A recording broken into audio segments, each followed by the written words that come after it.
Alright, in the second topic in this unit of kinematics, we're going to be looking at some basic equations that relate the kinematic quantities together. And basic is, although it's like basic, I am also going to introduce calculus to this topic. So it's not like difficult calculus, it's just simply just a derivative of something. So that's it. I'm going to first talk about displacement, right? So last video we talked about some working definitions we had, like things we can picture inside our heads. Remember that image I gave you where it was like a long squiggly path and it doesn't matter that the path was squiggly, we just cared about the final and the initial position? Well, that's what exactly displacement measures. So I'll just do this. I'll bring it up here this time. So why is this here? Okay, so what displacement is, I'll write the equation here. If s is the position, right, this delta x is always a change in. This delta usually likes to represent a final quantity subtracted by an initial quantity. So if we think of that logic, it should be the final position. I'll put a subscript f to show it's final. And you want to subtract its initial position, I'll put an I.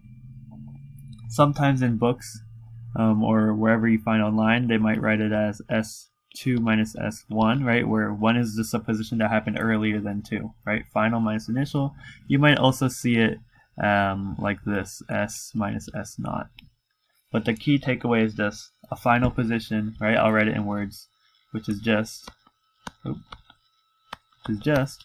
final position subtracted by an initial position, right?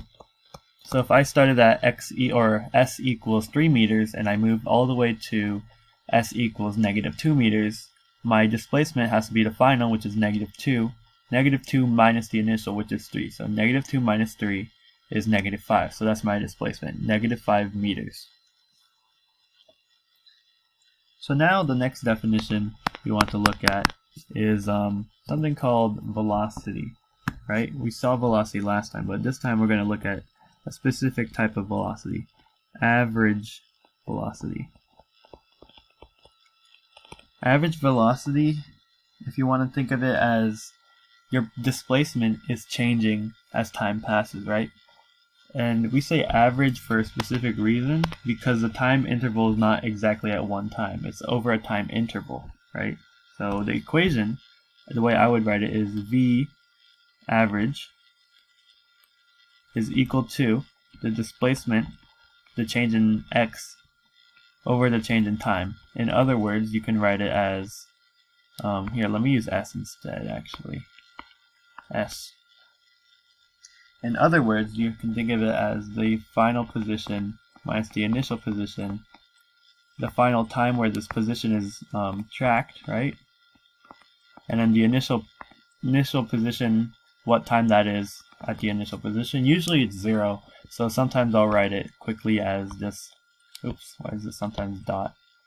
I don't know.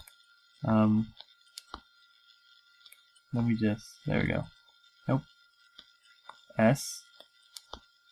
Yeah, wait, it will be delta S over T. Sometimes I'll write it. I might also use X instead of S interchangeably, but just know that X or S is the position.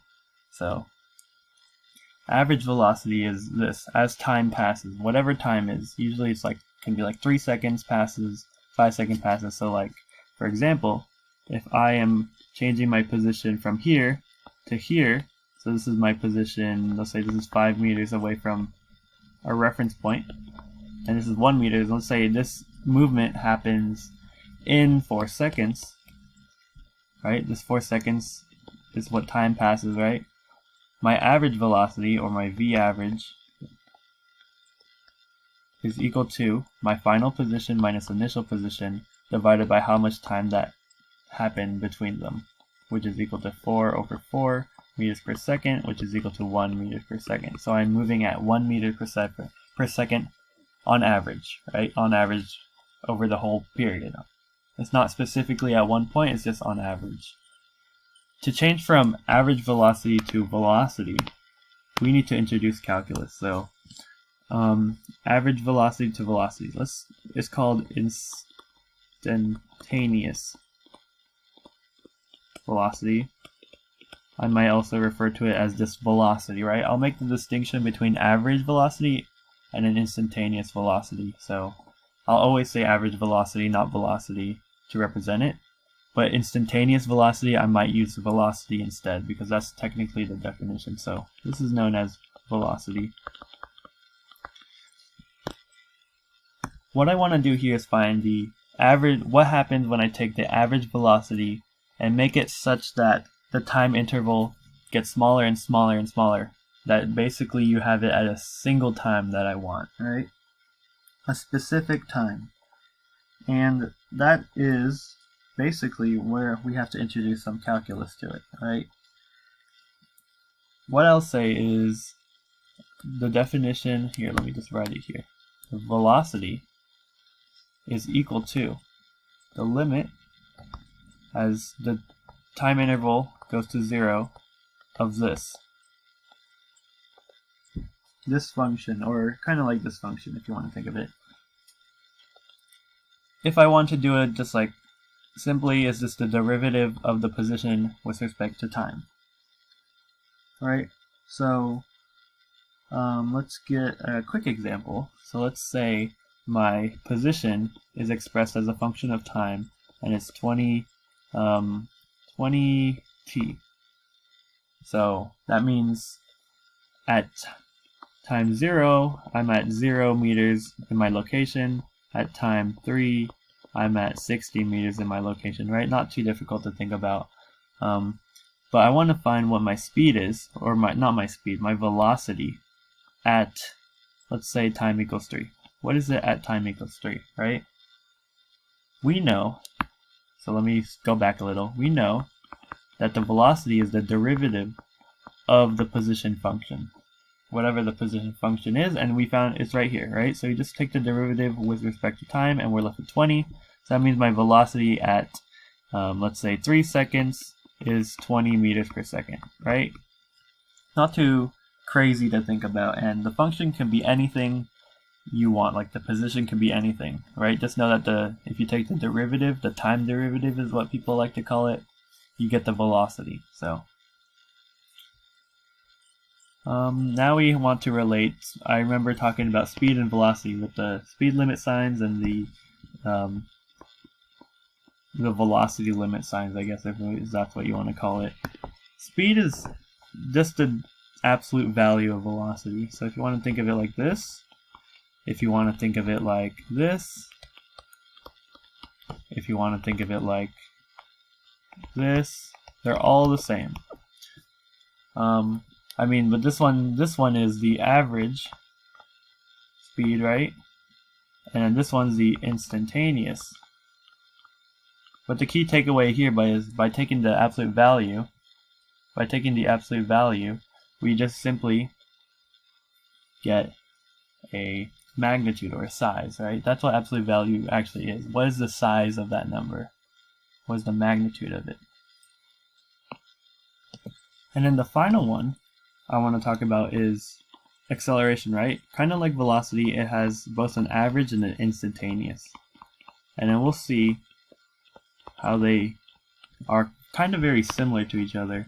So the way I would write it is A average, right? A sub average is equal to the change in velocity as time passes, right? In other words, I can say V minus V naught over change in T, or T. Sometimes I write T. I can also say, what else can I say? The other notation, I can use V final minus V initial and divided by the change in time. Something like that. I'll use some form of this. To move from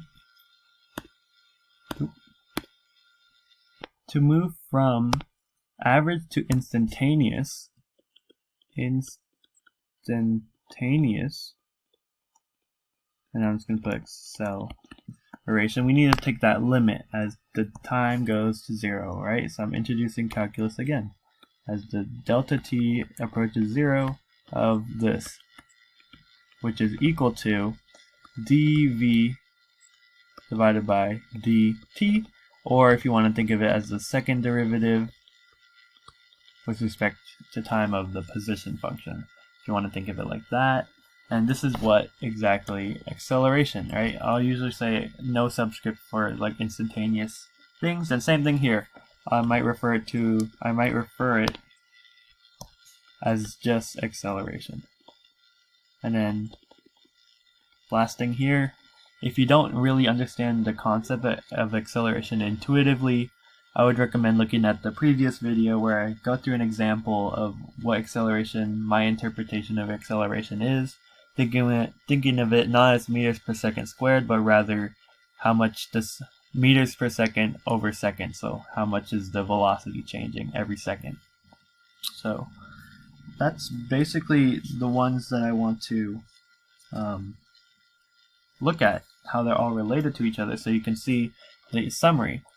The summary, I guess if I were to say it in one thing, or like two separate lines, is that mostly it's just a calculus is what I'll summarize. So the derivative of s with respect to t is v, and then the second derivative of the position function with respect to time is equal to the first derivative of the velocity with respect to time, which is equal to acceleration.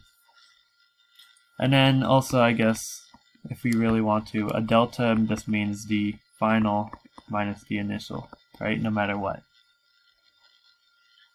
So that's it for this video.